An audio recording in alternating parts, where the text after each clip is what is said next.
Salut les amis, hello, welcome, bienvenue dans l'atelier ALP Automobile. Aujourd'hui je vais vous proposer la vidange d'une boîte automatique d'un X6. Donc on va faire boîte auto, les ponts avant, arrière et la boîte de transfert. Donc je vais tout vous filmer en vidéo. Pour ceux qui ça intéresse, vous pouvez regarder la vidéo. Ceux que ça intéresse pas, vous pouvez zapper.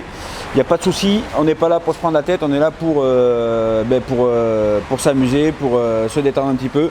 Donc voilà, donc je vais essayer de vous faire une vidéo.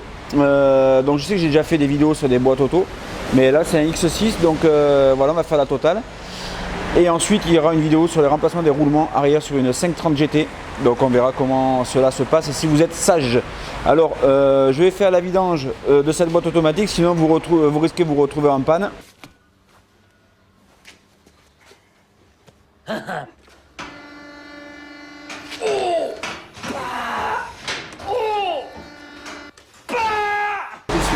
Donc voilà les amis, j'ai branché la machine, donc voilà ça se présente comme ça. Donc un raccord ici, la machine ici, elle va pousser l'huile, tac dans la boîte, ça va ressortir, ça va passer par le radiateur de refroidissement et ça va revenir par cellurite dans la machine ou l'inverse, peu importe, je sais plus en fait, mais je crois que c'est ça, ça pousse dans la boîte et ça revient par le refroidisseur ou vice versa. Enfin bref, on n'a pas eu d'éléments trop là-dessus. Donc voilà, on se retrouve sur la boîte à vitesse, sur l'interface. Donc si je viens sur opération, et là il me demande nettoyage filtration, donc ça il faut regarder les kilométrages. Quantité d'additif j'en mets pas, donc hop, on va mettre 20 minutes. 20 minutes. On met start, enregistrer, tac, on s'en fout. Et du coup là la machine va automatiquement se mettre en branle. Donc là, bon, faut s'amouline un petit peu, c'est logiciel, ça c'est normal. Voilà. Une fois qu'on est prêt, qu'on a branché la machine, qu'on a mis l'huile, vous voyez là j'ai de l'huile neuve, j'ai 15 litres et la récupération j'ai 5 litres. On met OK. Et là, il nous dit de démarrer la voiture. Donc là, je vais démarrer le véhicule pour faire monter la pression dans la machine. En route, une fois que la machine est en route, elle relève la pression de la pompe de la boîte. Donc on est à 2,7 bar. Et elle nous dit de mettre OK, donc OK. Là c'est parti, ça y est. Voilà. Et là on est parti pour 20 minutes de nettoyage. Alors déjà je vous montre l'huile, hein, la couleur de l'huile déjà alors qu'on vient juste de commencer. Donc vous voyez comme quoi c'est important de faire la vidange de la boîte auto. Regardez ça. Ça c'est le bac était propre tout à l'heure. Ça c'est l'huile de la boîte auto. Voilà. Allez, je la laisse nettoyer la filtration et tout ça et on se retrouve après. Donc voilà les amis, là la machine a fini de nettoyer, de faire son cycle. Et là vous voyez on est en train de récupérer la vieille huile. Donc là on est à 1,98 litre, c'est en train de vider le carter d'huile en fait. Et après la machine va nous demander d'arrêter le moteur, de vidanger complètement la boîte et de remplacer le carter d'huile. Et avant de remplacer le carter d'huile, il y aura la douche pour finir de nettoyer tout ce qui est refroidisseur et tout ça. Donc on continue cette procédure. Si je suis à Dericola, je me retrouve sous le X6. Donc vous voyez là le tuyau est vide. Donc là ça veut dire que il a récupéré toute l'huile. Voilà, donc là la machine nous dit on met OK. Et elle nous dit d'éteindre le moteur et de vidanger donc la boîte. Allez, on est parti. Je vais éteindre le moteur et on va vidanger ensemble. J'espère depuis le début de la vidéo que la machine nous dit qu'il faut le mettre sur la position parking. Donc c'est OK pour tout le monde. Vous avez bien compris?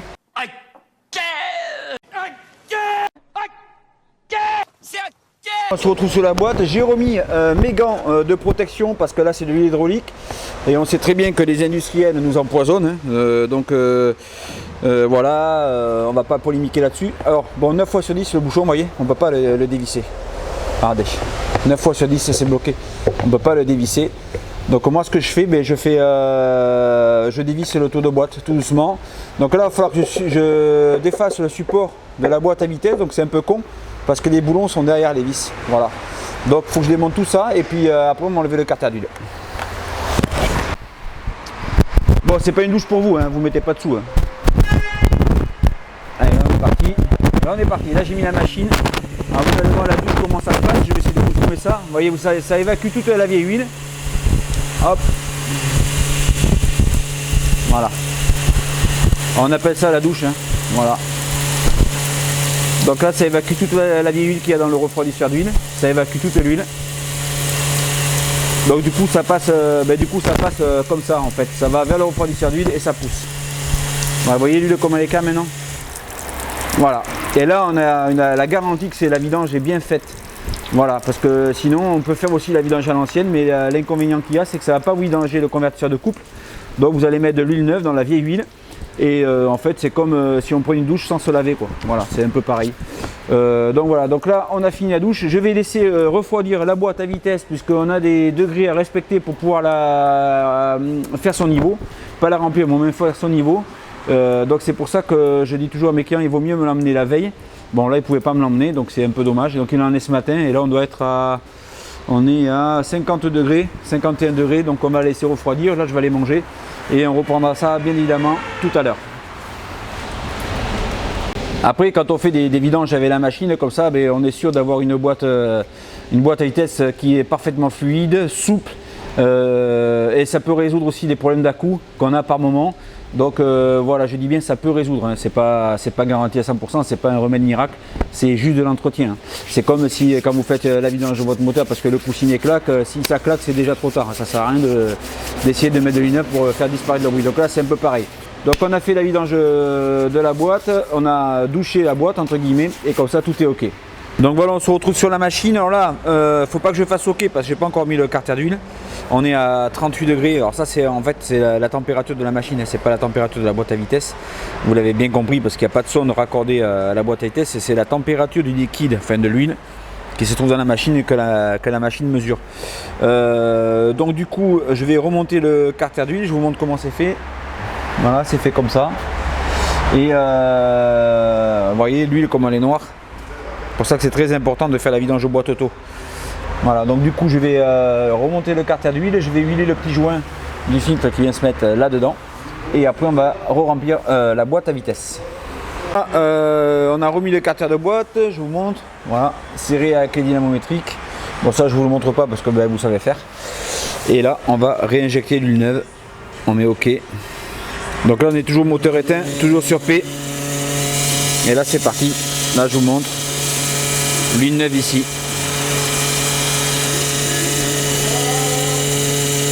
Donc on va laisser faire la machine, on va la laisser faire son rituel et puis voilà. 4 litres 3 d'huile. Maintenant elle nous demande d'appuyer sur OK pour ajouter 3 litres 90, donc je mets OK. Et là vous voyez, elle me demande de démarrer le moteur et pour qu'il y ait de la pression, mais on est toujours sur la position P. Donc je vais aller démarrer mon moteur pour finir le remplissage de la boîte à vitesse. Voilà, la machine a détecté la pression de la boîte, on est à 2 bar 5 et elle est en train de pousser le reste d'huile qu'il y a dans le convertisseur. Preuve en est, ici vous avez l'huile neuve et ici vous avez l'huile de convertisseur qui est récupérée par la machine. Donc voilà, là c'est une vidange complète de tout le système de la boîte automatique, de tout le circuit d'huile. Et le problème, les garages qui font la vidange sans la machine, soit ils font plusieurs vidanges affilées pour arriver à avoir l'huile neuve, soit ils font une vidange simple et dans ce cas-là, ils réinjectent de l'huile neuve dans de l'huile usagée. Parce qu'il reste toujours de l'huile dans le convertisseur, ça à peu près 3 litres. Donc voilà, donc là on fait une vidange complète. N'en déplaise à certains. La machine me dit de contrôler le niveau d'huile. Donc c'est ce que je vais faire de ce pas. Alors température d'huile entre 30 et 50 degrés. Donc là je mets OK. Voilà. Donc là la machine me dit de faire marcher la boîte, vous voyez. Tac, tac, tac, tac, tac, pour bien remplir tous les tiroirs et tout ça. Et après à ce moment-là on fera le niveau d'huile. Donc ça y est, j'ai fait la procédure, j'ai passé les vitesses. Mais là voilà, pour le niveau d'huile ça va être compliqué, ça se fait ici. Et il y a un branquignol qui a abîmé le bouchon, donc voilà, ma clé tourne dedans. Donc ça va être un peu la galère. Ok, le bouchon, allez on va faire le niveau. On est pile poil à la bonne température. J'essaie de vous faire des éclairages le mieux que je peux. Voilà. Donc là il y a un petit peu trop d'huile. Donc on va laisser s'écouler. Alors je vais laisser un tout petit peu plus que le filet parce qu'après il faut que je débranche les tuyaux sur le côté. Et ça va couler un petit peu. Voilà. On laisse bien couler. Voilà, moi je vais laisser comme ça parce qu'après il faut que je débranche la machine. Et quand on débranche la machine, il y a toujours un petit peu d'huile qui coule. Donc voilà, pour être sûr d'avoir le bon niveau. Et après je referai un niveau définitif. Allez, c'est parti. Donc voilà les amis, je me retrouve sous le X6. Donc là j'ai mis en vidange le pont avant avec ce bouchon qui est là. Voilà, on va le remplir, le bouchon il est ici. Je vais essayer de vous le montrer. Il est là, au bout de mon doigt. Voilà, c'est une clé à laine. Et on va remettre l'huile dans le pont avant. Donc ça, il me restera la boîte de transfert à faire et le pont arrière. Donc là, vous comptez à peu près pour faire ça une journée de travail. Parce que, moi je mets une journée parce que je suis toujours dérangé avec les clients. Donc il faut que je réponde à leurs questions et tout ça. Et du coup, il faut respecter aussi les températures. Donc voilà, on met à peu près une journée pour faire ça. Donc voilà les amis, cette voiture est maintenant terminée. Je vous donne rendez-vous bientôt pour de nouvelles vidéos. Donc là on a fait la vidange de la boîte auto, vidange de boîte de transfert, vidange du pont avant et vidange du pont arrière. Donc voilà, là on est bien, on a tout nettoyé, comme ça c'est propre et la voiture va beaucoup mieux marcher avec une boîte à vitesse qui va retrouver toute sa souplesse dans le temps. Voilà, je vous donne rendez-vous très bientôt pour de nouvelles vidéos. Sur ce, faites attention à vous, prenez soin de votre famille, prenez soin de vous parce qu'il n'y a que ça qui compte. Et je vous dis à très bientôt sur de nouvelles vidéos.